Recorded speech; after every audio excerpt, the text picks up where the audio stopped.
Hey everyone, welcome to another episode of The Family Business, where we discuss how families intertwine with your career. I am grateful to announce that Kristen Knox is joining us.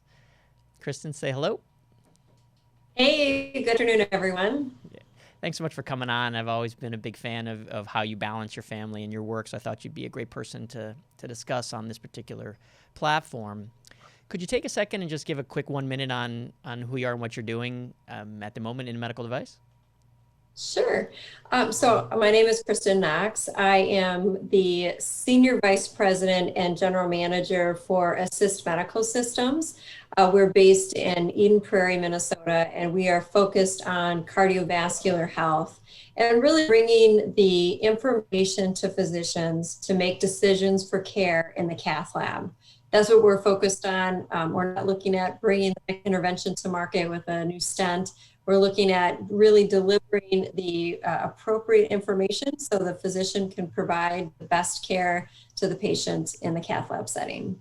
Yeah, and she does it well. I've had the luxury of seeing her work and knowing the people who've worked for her, and it's quite a track record. So I wanted to delve into kind of how all this happened with some commentary on your family, because every time we talk, we always seem to kind of go in that direction. And so let's start with the basics. I always forget, do you have 2 or 3 children? I have two boys. You have 2 boys, who that's are right. 15 and 15 and 12 now. Okay. So are you the traditional hockey mom up in Minnesota, or are they not hockey You players? bet. Yeah. So we are busy now, even in COVID, still busy with sports. My older son plays football, hockey, and baseball. My younger son plays hockey and baseball. In fact, we're starting a hockey tournament today. Really? So how are they doing Mhm. it? Are they just letting the kids play and the parents wear masks, or what's been the Yeah, that's protocol? exactly right. Yeah, so for the outdoor sports, baseball was pretty easy. Keep your distance. Kids, in the dugout, but parents not allowed, which is always the case. So that was fine. We shouldn't dare. That's their thing. And then for hockey, they do limit it to 2 skaters per player for most arenas, and then you wear a mask. It's been a really interesting thing of all the teams that have played that we know of within our town, and then of course the teams we've played. No one's had a COVID outbreak on their team, so that's been really remarkable considering they've been playing since June. That's great. I mean, the kids just need to get out. I am a firm believer That's in that locking them away for 6 months. It's not just school. There's a social side to this that needs to be addressed for them. And I'm glad to hear that that's opportunity for yours. So I've known you to be a fairly composed and professional human being. I'm trying to imagine you screaming at a ref about your son. I mean, how does that go? That has happened actually. Is there any video of that? I'm sure somebody does somewhere. No, generally, I just cheer. The sports team is the Sabres, so I generally cheer "Go Sabres," and every once in a while scream for my own kiddos out there. But hockey especially can be a pretty aggressive sport. And last year, my son was injured playing one of our rival teams, and the refs, they let the game continue while he laid there with a broken wrist. I might have lost it a little bit at that game because I wanted them just to blow the whistle so we could get him off the ice. But that's not the game. You keep playing until the next whistle. So every once in a while, you can see the heated mom come out. The mama bear emerges. Awesome. I love it. Yeah, it's interesting. So pulling on that string a bit. So you're at the games and you have a bunch of them because they play all these sports, and you obviously Yeah. have a ton going on at work. Do you shut? I don't want to get you in any trouble here, but do you shut your phone off? Are you locked and loaded with what they're doing, or you're like, sometimes, listen, I have the FDA looking for me, or I have things that Yeah. need to happen? How does that go with all the things that you're juggling sports wise? You know, it was probably about a decade ago. We were having an executive leadership meeting, and we had this discussion about what does work-life balance look like for you. And the way I described my life is that there's no balance, it's integration. So I thought I coined the term work-life integration, but you see it all over the place. So it wasn't me. To me, that's what it is. In the middle of the day, I might have to leave to go for a conference for my kids' school, and Yeah. I do that. But then I'm on to sometimes very late in the evening to try to catch up. And that's the beauty about the virtual world that we're living in right now is everyone's kind of come accustomed to that, where there isn't a divide. And I'd say that's the way I've always ran my career, especially once I had kids. My goal was to be home every night for dinner because the little ones go to sleep at 8 o'clock at night. So if I stayed at work till 7, I wouldn't see them. So I always try to leave at a reasonable time, have dinner, hang out with the kids, get them to bed, and then log back on. And that's the way I've managed my career really for the last 15 years. And it seems to have worked for Have me. you ever had a situation where you weren't able to do that? Maybe you were working for somebody who was old school or didn't understand what it was like to have a family, where they said, well, you can't leave, or we need you to stay, or where you always have the flexibility that you could leave if you needed to? Well, between my husband and I, he definitely has had the more flexible jobs, right? I mean, if I'm in Japan and something's going on for my kiddos, he's there. I can't always be there. Right. I wouldn't say I've always had the flexibility I'd love to have, but certainly when I'm in town, if there isn't a board meeting, I try to make myself available when my kids or my family needs me. But on the other side, they've been incredibly supportive. I found the best partner in the world to support my career and an awesome dad. And if it wasn't my partner, I certainly wouldn't be able to have the career I had and feel like my kids were well taken care of. So that's a decision we made before we had kids. Like one of us was going to go climb the career ladder. We accepted that it probably wasn't going to be both of us because we wanted one parent to not be traveling, one parent to always be in town for the kid. And fortunately for my side of the career, my husband decided to be that person. Well, that's such an interesting situation for people because you're both probably potentially successful at a younger age, and it's not like he's a deadbeat, and you're like, well, this dude's decisions, he's never going to be anywhere. So, not at all. It's such an interesting dynamic for people like that, where you're like, well, we're both supposed to be successful. Now, what do we do? Yeah. Like, and then how do you define success? And there's all becomes these kind of existential type conversations.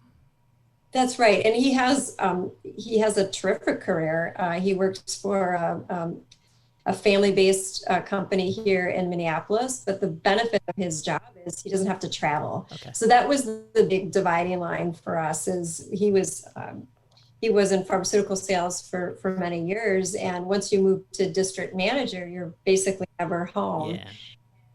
He just decided not to pursue that path, and now he works for as I said, a family-based business that all their businesses in Minneapolis. Again, that was a real important decision for us when deciding, which new job to take, one to stay back on. He's grown his career at this company for about 10 years. So how did it all start for you? Meaning, you clearly have, as long as I've known you, you've been ambitious and always driven, and then opportunities have come along and you've made the most of them. Was it growing up? Was your mother a professional? Was there someone that you looked up to that kind of gave you that bit of oomph behind you, or was it just you? Both of my parents, I would describe them as incredibly workers, very strong work ethic. My family were farmers. So my dad's side of the family ran a hog and crop farm. In fact, my uncle and cousin. Wait. You said a hog and crop farm? Yeah, I grew up in southern Minnesota. Every time I do this, I always learn something about somebody. So the difference between a hog and a pig is what now? My first pet was a mini pig. What's that? What's that? The difference between a hog and a pig. My first pet was a piglet. All right, yeah, so give me the quick explanation. When does a pig become a hog? When does that happen? Is there a weight? Like, oh gosh, I don't know that. I don't know that. If you don't know it, who's going to? Yeah, I mean, I think it's like something to do with weight and age. And, Call yeah, your I don't parents. know. But Were you in charge of growing, slopping pigs like growing up? no, I think I was about 4 years old when I realized that Mr. Pig Was Mr. was Bacon? someday, and that was really heartbreaking. Yeah. But we lived on a hog farm until I was in kindergarten, and then my mom was over that. Pigs got out way too many times, and us having to wrangle them back. So then we moved into the big town of Austin, Minnesota. Hormel Foods is headquartered, so Spam Town, USA, is where I grew up. Awesome. The farm continued to operate. We just didn't live on the property. Huh. So that's interesting. So were you exposed to any kind of corporate world, any type of advanced education, or that all just came internally? Yeah, none at all. In fact, my first major, we all switched majors in college at least once, Yeah, me but too. my first one was nursing, and my ultimate goal was to become an anesthetist or CRNA. And growing up in southern Minnesota, grew up near Mayo Clinic, had that influence of Mayo Clinic, and my mom was a nurse. So it just seemed like a really logical path. I was either going to be a farmer, a teacher, another thing I considered, or um, going into the medical side. And so in school, I took all my undergrads for the nursing program, local community college. And when I graduated, I went right into the clinical side of the nursing program. Pretty quickly determined that is not what I wanted to do. And I remember saying to my mom, I just want to wear a suit to work. So I knew I wanted to do something corporate, but I wanted to stay connected to the healthcare side of the business. And so, Minneapolis is a wonderful place to grow a career like that with all the med device Absolutely. companies. So how did you know you wanted to wear a suit to work? Like who was wearing a suit that you saw on TV? Yeah, that's a really good question because really nobody. Again, all the career opportunities that are available, very few of them I was exposed to. My family were either in farming or in healthcare. Several of my aunts were nurses or somehow worked at normal, but none of them in corporate. It was just something maybe TV I was influenced by. I really don't know because it wasn't something that I was exposed to on a regular basis. But one person who was very inspirational and to me was my grandma. So my grandma's the one that ran the family farm. Grandpa died when she was 50, and she grew this farming business to a pretty substantial level, had employees, and she did it. I mean, my uncle was very much involved with more of the operation side of it, but she and grew the farm. And she was always really kind of a hard person. Like when you went there, you played games with her, but you do work as well, being on a farm. But also very inspiring in terms of this woman in the 80s running a farm was, yes, something I learned a lot from. And so the business side of it was interesting, learning from her, watching her work. Well, this will But be certainly not corporate. It was on a farm. That's not what I expected you to say. Okay. Awesome. So was it a difficult transition for you to go from, I mean, you're at a fairly, I would say, responsible level, whether it's work-wise or just in your career, and yet you came from fairly humble beginnings, starting to stay at fancier hotels and starting to travel first class and sitting down with CEOs of corporations. Was that ever intimidating for you, or did you always feel like you belonged there?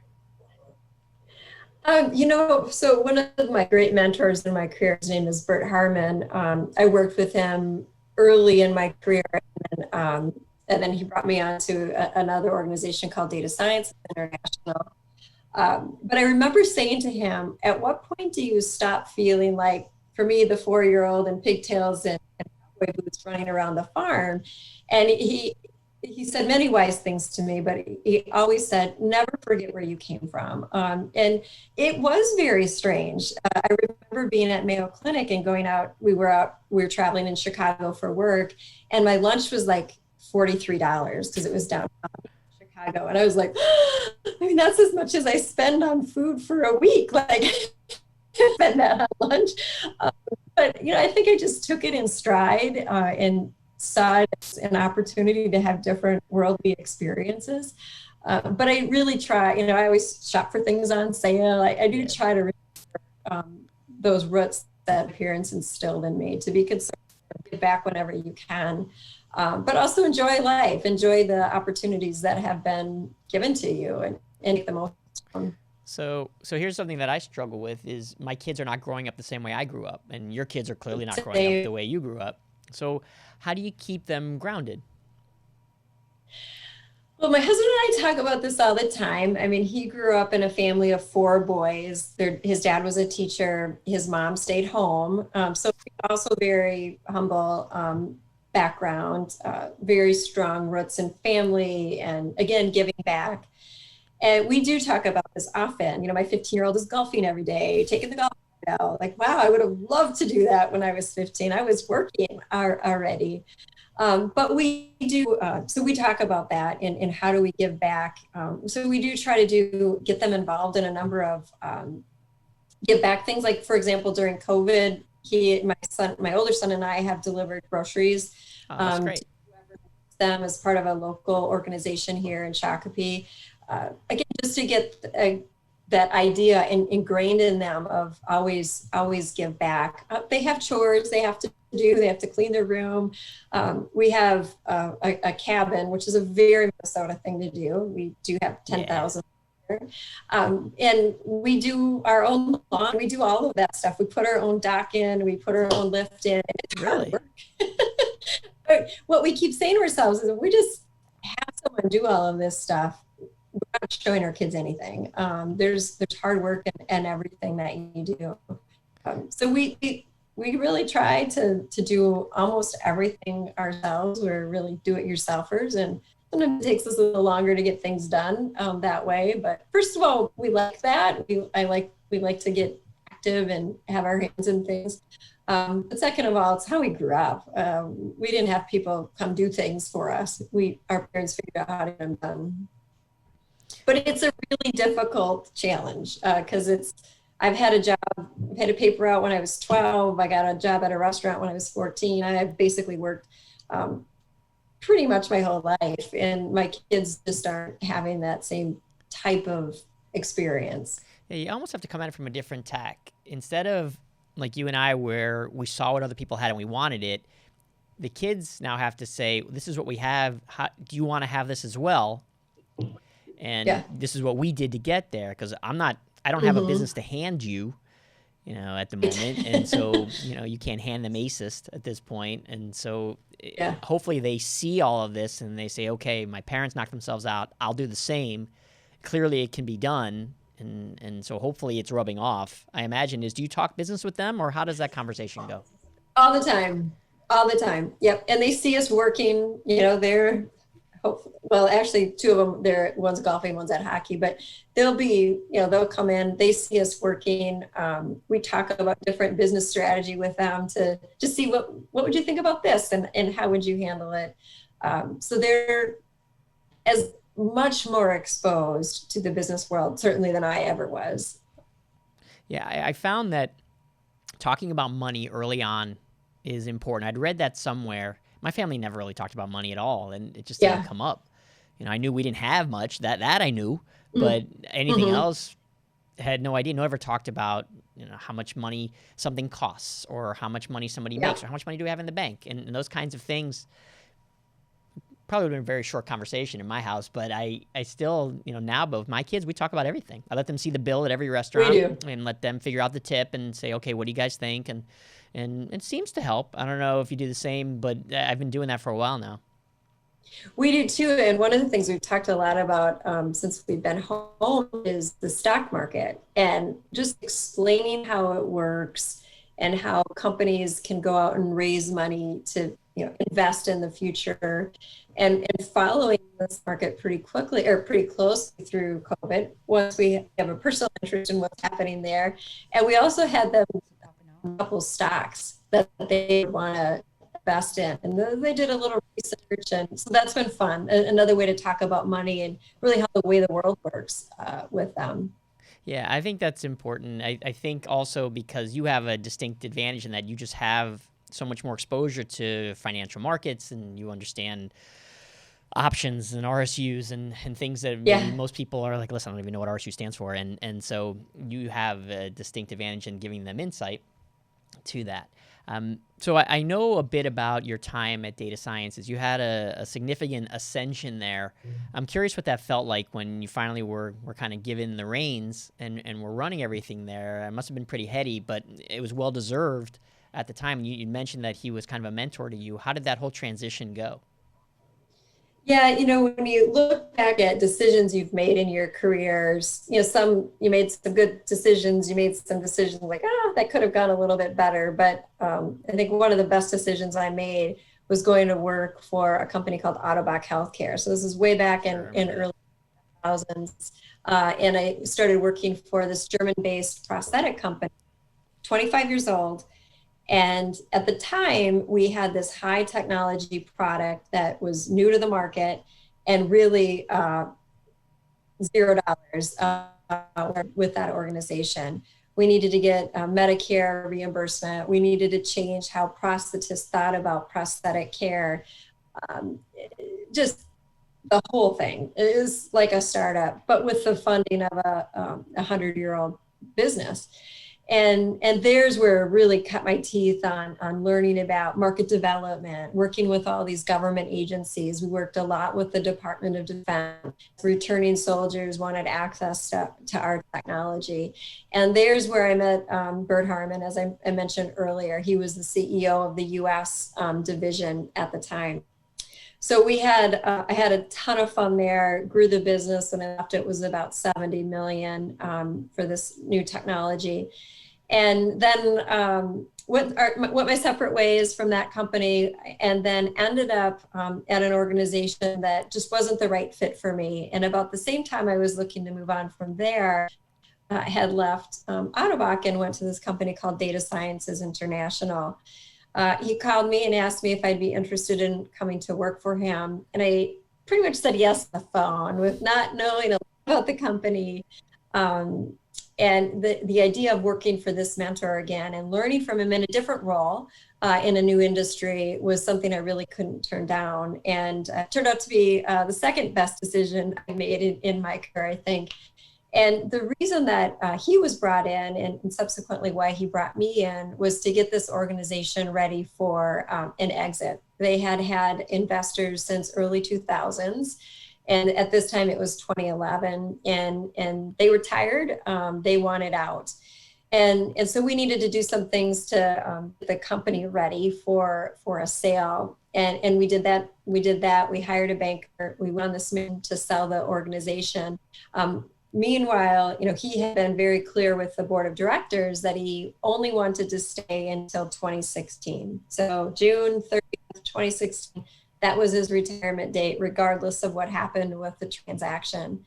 And unfortunately, if you're familiar at all with the M&A world, things don't usually happen on a schedule like that. You need to find the right buyer. It has to be the right price. And so June 30th came, and it was getting close to that period, and Bert was ready to retire, and we hadn't transacted the business yet. So about a year before that, they started talking about his replacement, and they had identified me as the successor. So I had this great opportunity of knowing I was going to take on this role and having a year with the previous leader to learn from and slowly take over the reins. So when he left on June 30th, it was, as much as I missed his collaboration and mentorship, I felt very comfortable taking over the role, very confident in the team that we had established. And 18 months later, we sold the business. So timing doesn't always work out. But in this case, it was being the CEO of that company and leading an exit was just such a remarkable, rewarding career experience, and very fortunate to have had that. That exit. Yeah. Yeah, we led that exit, and about 6 months later, I stayed for a transition period. About 6 months later, I was trying to decide what I want to do next, and getting back into the human med device space is something that was very interesting to me, and that's where the opportunity with Assist came in. Yeah, it's interesting to me because I you don't hear that it goes so smoothly. Usually the older CEO wants to hang on to the power, or they don't want to share the information. Yeah. It sounds like you had this just gracious man who wanted to make sure you were successful and wanted to leave the company in the best possible situation. I give him a ton of credit for saying, look, this is my day and I'm leaving. Yeah. And somewhat that's alarming, but give him credit. Well, the one thing also that I was on my mind as we were thinking about having you on the program was, so you had this great situation and this terrific exit, and I imagine you enjoyed it, all aspects of it. You probably didn't have to go back to work right away anyhow. And so you have your sons and your husband and all your other things going on. Maybe you missed the pigs. I don't know. What are your thoughts about going back to assist when, honestly, you probably didn't have to, at least then, and yet you chose to? What went into that whole decision? My when it was clear that this transaction was going to go through, because we had gone through it a few times and he got pretty close to the table and the deal fell apart. So when it was clear this was really going to happen, I started kind of daydreaming about, oh, would this be awesome? I could take a year off. I could write a book. I'm not sure what I would write a book about, but just always, that's been something I've thought, someday I'll write a book. I do like to write. So I had this kind of a constant daydream about what would that look like. And then my husband looked me in the eye and said, "You're not going to do that. You will get bored. You need to work. That's where you find your joy." And he's right. Like, I love being a mom, and I look at it as the most rewarding thing I have done or will do in my life. I look at these two boys and I'm so proud most of the time. They're teenagers, so they are like, but to have that reward of a career and working with a team and delivering results, that's where I get my juice. And so I took 1 month off and I knew I had this job lined up, and it was a fun month. I did a lot of things together in that month, and my husband was still working, so he took, I think, a week off of that time. It wasn't like he had the month off with me as well. And then I was ready to go back, like going back to school. Like, what outfit do I wear? And yeah, it's I think it's just how I'm wired. I need to have a lot of things going on, juggling a lot of things, and that's what keeps me inspired and keeps me moving. I think so. I mean, my wife is, you remind me a bit of her, because she was going to do the same thing. And I said, you're going to turn the PTA into a for-profit. I said, you can't go do that. These people aren't looking for that from you, because that's her job. She just tears companies apart, puts them back together. I'm like, yeah, you need to keep working, because those people can't handle you. And you're softer than she is, but I have a feeling it was similar. And so what did the boys think? Were they excited that you're going back to work? Were they surprised you're going back to work? How'd that conversation go? We talked a lot about the transaction as we were going through it. So they learned a lot about, what does M&A stand for, right? I think at the time they were like 9 and 12 or something. So we did talk a lot about that. We talked about me writing a book, and they had some titles for me and things that I should write about, like how to be a hockey mom in Minnesota, because there is an art to that. I mean, that was one of the titles. But I think they also know that that's what makes me the best human is being able to go to work every day and bring value there. And again, I feel like I've been a very involved mom, even though I'm traveling. When I'm here, it's just, I don't make a lot of time for other social gatherings unless it's family. It's just with the kids, going to their events and hanging out with them. That's so great. I think they get enough of me. I think. Well, it's a quality over quantity kind of thing. And as long as your phone's off and you're locked in with them, they love it. My son is 13, and him and my wife still do the little cuddling thing. Yeah. Which I look at her, she goes, just go away and don't say anything and ruin this for me. I'm like, I'm not ruining anything. I just walked in the room, but apparently just by living, I'm ruining things. And and so I don't know if are you at that cusp where the kids, they kind of want to hang with their friends, or are they still hanging with you and you're still certainly fun? My older son, certainly. So he's 15, he'll be a freshman in high school, and they have this little group that's kind of hung out together right after COVID. Well, COVID's not over, right? But there was about 7 weeks where we were incredibly, no contact, strict with the kids. And then as we emerged through that, they both kind of created the groups that, that they hang with. So he would much rather be with that group, I think, than hanging with mom and dad. But that's part of our reason of having a cabin. It's a getaway for us to just be the four of us. Nobody coming to the door. They can text them or Snapchat them, but my kids can't leave us because we're a couple hours away. So that's our motivation of having that escape. Is it's real concentrated family time.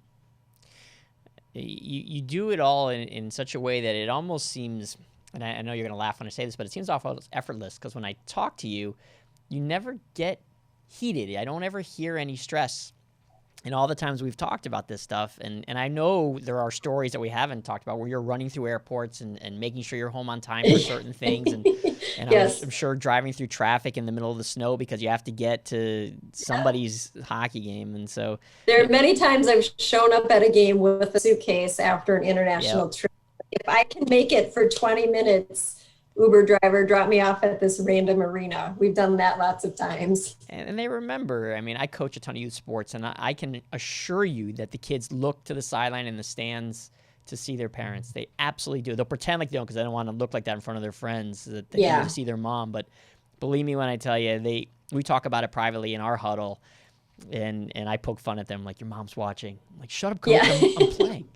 But yeah, it is like that. Well, that's terrific. Well, I've always thought of you when I first started this program. You were one of the people that helped me originate it in my mind, because I just think you have this ability to put all this together. And well, I guess what I would close with is you have now a future in front of you at Assist, wherever else you're going to go.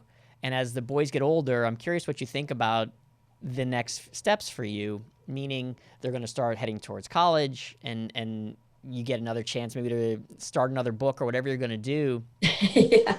Do you feel like you're just kind of committed to this career situation, or because they're getting closer to college age that may change for you? It's a really profound question, because, I'm still relatively young, or I'll think of ourselves as young, but I feel like I've got about 20 years left in me for giving back to either through my career that I'm currently in, or some other form of growth.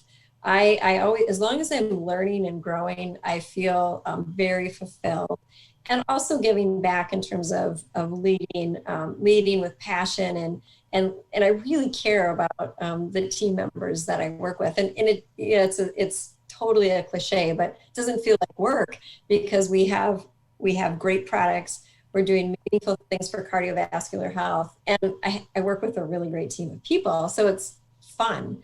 But I often think about my roots of going back to the farming. My husband is so far away from the idea of, hey, maybe we could start a farm, but sometimes I think about that quieter, slower pace of life. No, certainly it's intense, right? There's no day off for a farmer, so I'm not suggesting that I want to start a crop farm, but I often think about what would that be like to be in more of a rural area. We live in the middle of a city, and what could I do in terms of a career there? But I think that's like at the end of my career where I would make a shift like that. I love the device community. I think what started with Medtronic many years ago and has exploded not only in Minnesota, but many other major metropolitan areas have a device area. What we've done for healthcare as an industry is so rewarding, and to feel just a little part of that and feel like I've given a little bit back to healthcare. Is what keeps me, one of the things that keeps me really motivated. So I see myself in this space, in the healthcare space, I love leading. I love working with other people and helping them grow their careers. That's when I look back at everything that I've done. Delivering results financially is incredibly rewarding, but help people grow in their career. That's really something awesome to look back at. And some folks you gave a shot and they made the best of it. That's a really fun part of it as I'm well. glad to hear it, That's a because the device responsibility as a industry, leader. the industry could really use you. I mean, everywhere you go, you've been successful. So I'm glad to hear that you're not leaving us. No. So if you do ever decide to go back to the farm thing, we did find out that when they hit 120 pounds, they become a hog. Oh, So this way, now I know. now See, you're I set. thought it was You pounds can- or age. I wasn't sure which it was. Awesome. All right. Well, I cannot thank you enough for being on here. Everybody, Kristen Knox is somebody that you would want to get to know. She's good people. This has been The Family Business, where family is what binds us. Thanks so much for joining us, Kristen. Take care of yourself. Thank you. Take care.